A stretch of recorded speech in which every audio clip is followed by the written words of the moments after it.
Carrie Sprague, the IIP's Data Quality and Interoperability Coordinator, and Susie Moore, the Vaccine Management Coordinator. Please make sure to mute your phones during the webinar. If you have a question, you can hold it until the end of the presentation or send it to the chat to IIP, and it will be answered at the end of the webinar. And down at the bottom, you can select in the chat who you want that message to go to. The webinar will be recorded and posted on the IIP's website at a later date.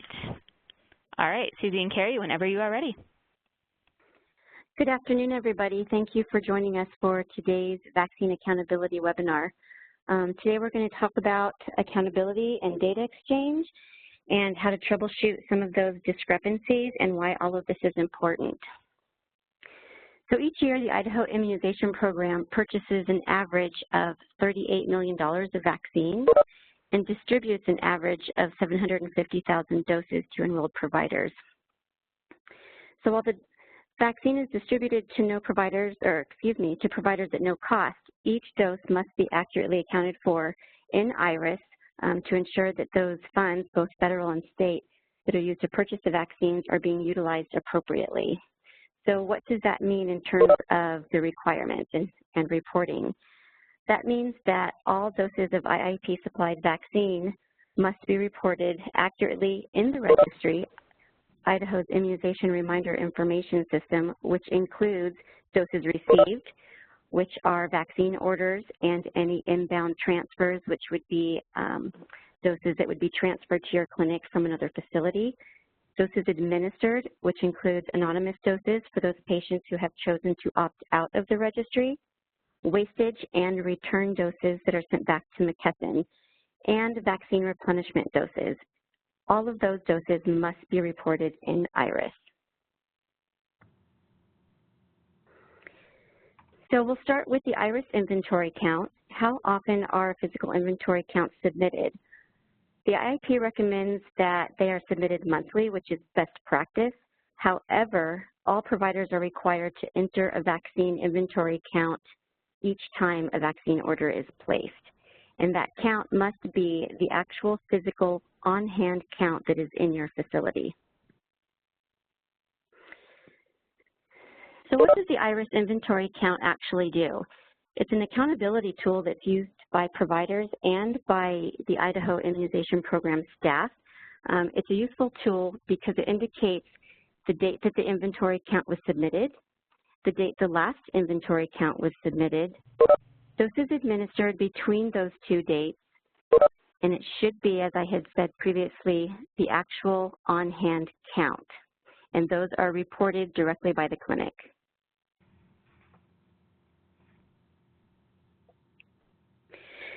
So what does it mean between IRIS and the physical inventory count?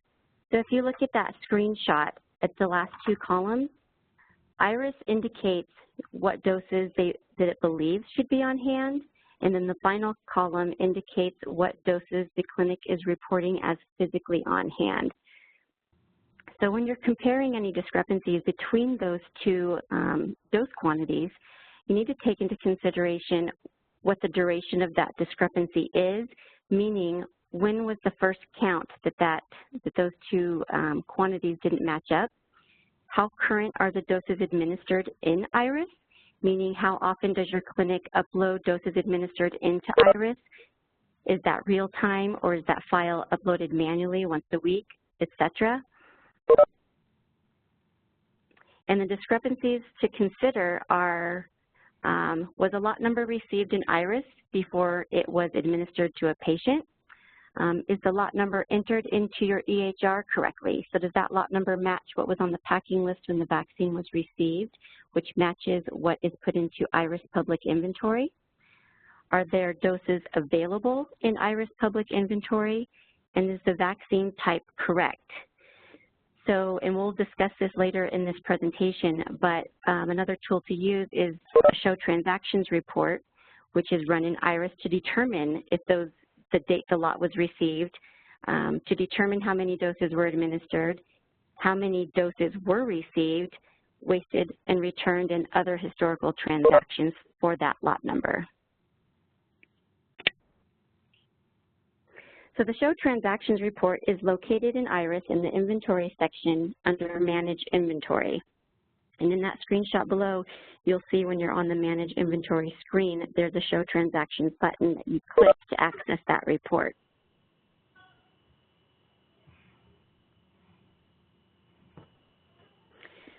So this screenshot shows you all of the different filters that you can put in to run that report. So there isn't a clear-cut step-by-step guidance for running the report. It kind of depends on what type of research you're conducting.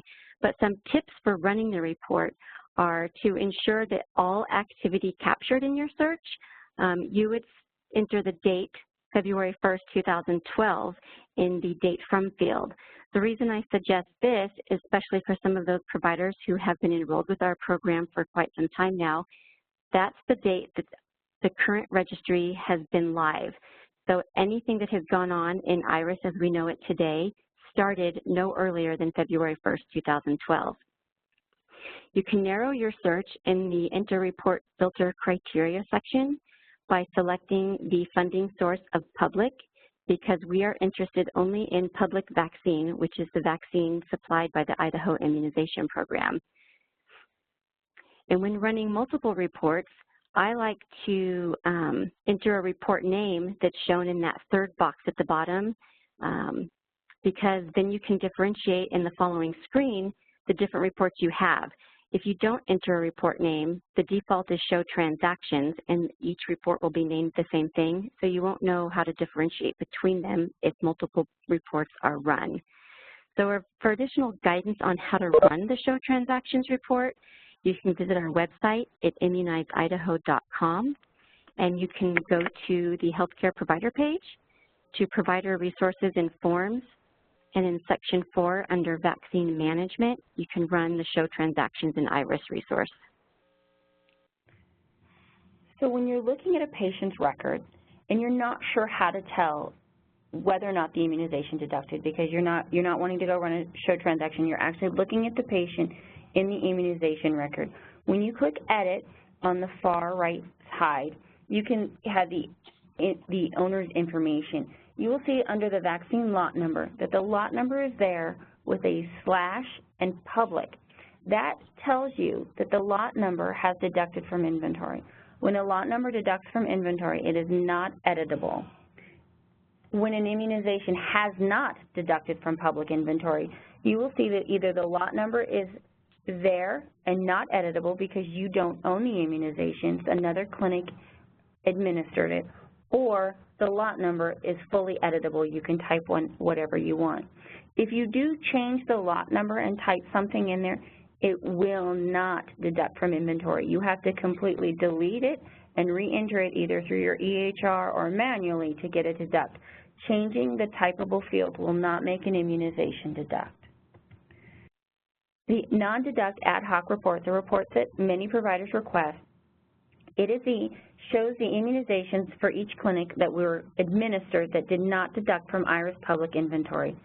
Historical immunizations, if entered with a lot number entered from your site, they can sometimes show up on this report because if you enter the lot number and that your site entered it, it will look exactly like a non-deduct immunization. So if you're entering historical immunizations and you're putting a lot number in, make sure you know what site they were actually administered from. Reports are distributed for the following types of immunizations are removed. We do a lot of screening. We remove all patients over 19 years of age and older with a vaccination date. Vaccinations not administered at your clinic, so we do make them specific to your site. And we also do not keep immunizations on the report that were not supplied by the Idaho Immunization Program. We try to remove all of those. There's many common reasons that immunizations do not deduct from inventory. The first common reason is inventory was not accepted into IRIS before administering. And you can see here on this screen, the vaccine was administered on the 12th of January. However, the site did not receive it into inventory until the 15th of January. The inventory must already be accepted from its transfer from the Idaho Immunization Program into inventory before the immunization can deduct. So this is specifically difficult for providers who use real-time because if it hasn't been accepted and you submit that immunization, it will not have anything to deduct from. 0 doses available in IRIS. This is you've continued to use all the allocated doses, yet the lot number is continuing to be used. So we can usually find out when the last dose deducted was through the show transaction report. However, if you have a lot number and you continue to use it, or you have a drop down and you scroll, you can pick the wrong lot number and you will continue to use it after it's deducted, and those will not deduct from inventory. The wrong vaccine type. If you tell us what the deduct process starts with the vaccine type and then the lot number. So if the vaccine type is not correct, it will not deduct from inventory. For example, MedImmune and Menveo have different vaccine codes, as well as Menactra. This is very common. We see it also if with multi-vaccines in a vial, if you use one of the antigens and not all of the antigens. For example, if you only tell us DTaP, but the vaccine was actually Pediatrix, it must match the correct vaccine type. This is particularly common for influenza. Many sites say, send us just a general influenza code, and they do not deduct from inventory because they must be specific to the vaccine type and coding. The incorrect lot number. Lot numbers must match exactly and are case sensitive.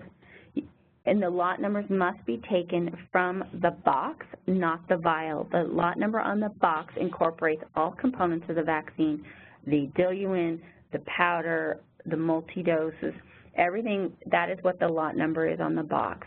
So we see this most commonly with vaccines where Menveo, Rototec, and Pentacell, where there's many components.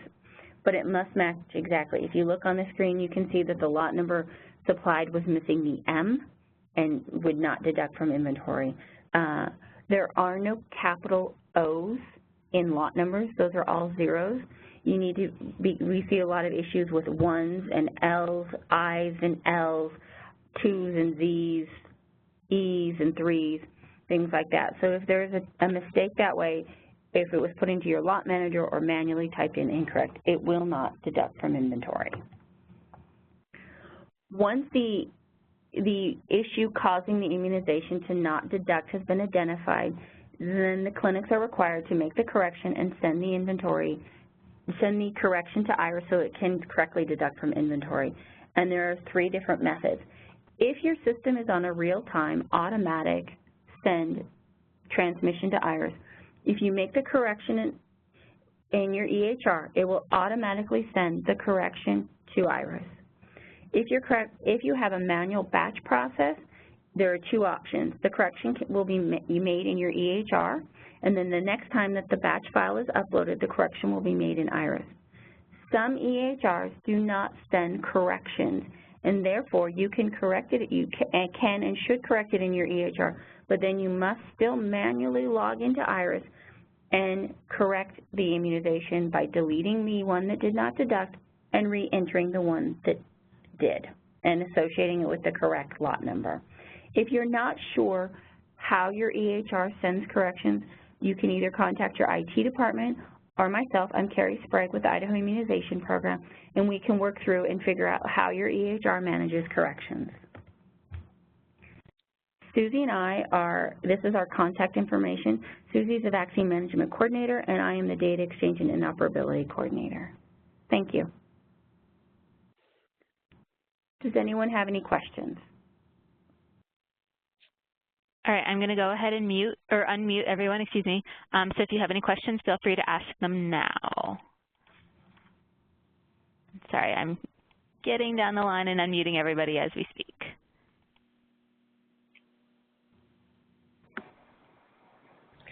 Carrie, I had a question for you, just to clarify. Yes. For the lot numbers, we're supposed to be taking those off the files and not the box, correct? No, you take the lot number from the box, not the vial. The box incorporates all the components of the vaccine. Okay, thank you very much. You're welcome.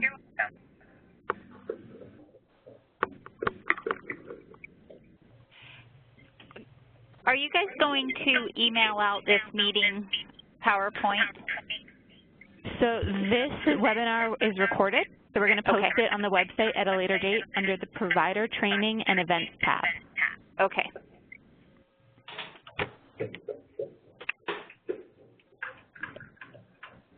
Any further questions?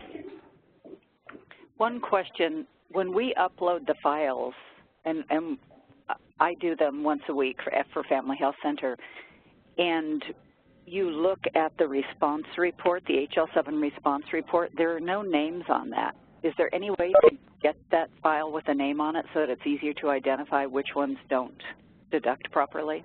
We cannot do that. That would be because then anybody who had access to that would have access to patient information. We are making changes to the HL7 status report to make things easier identifiable, such as identifying the over 19s and other issues.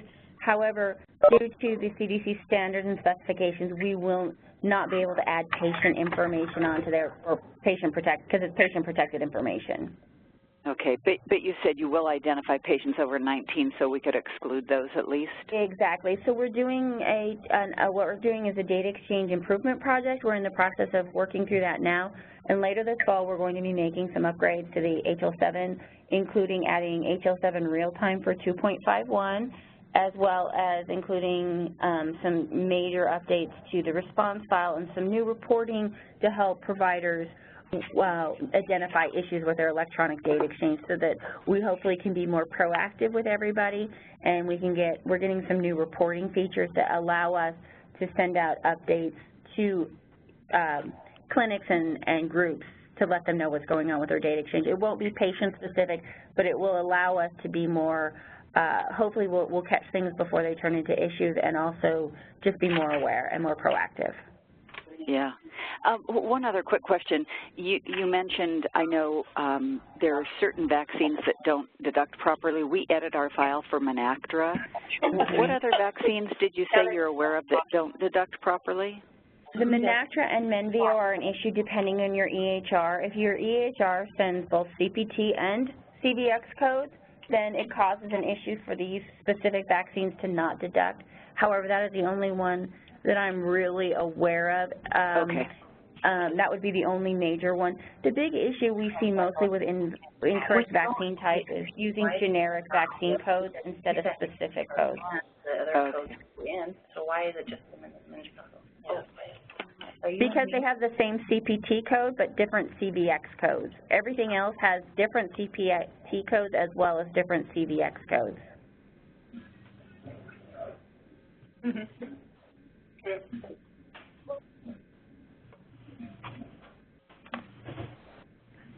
Any further questions? All right, well then thank you all for attending the IPI webinar on vaccine accountability. As a reminder, this webinar was recorded and will be posted on our website at a later date under the Provider Training and Events tab.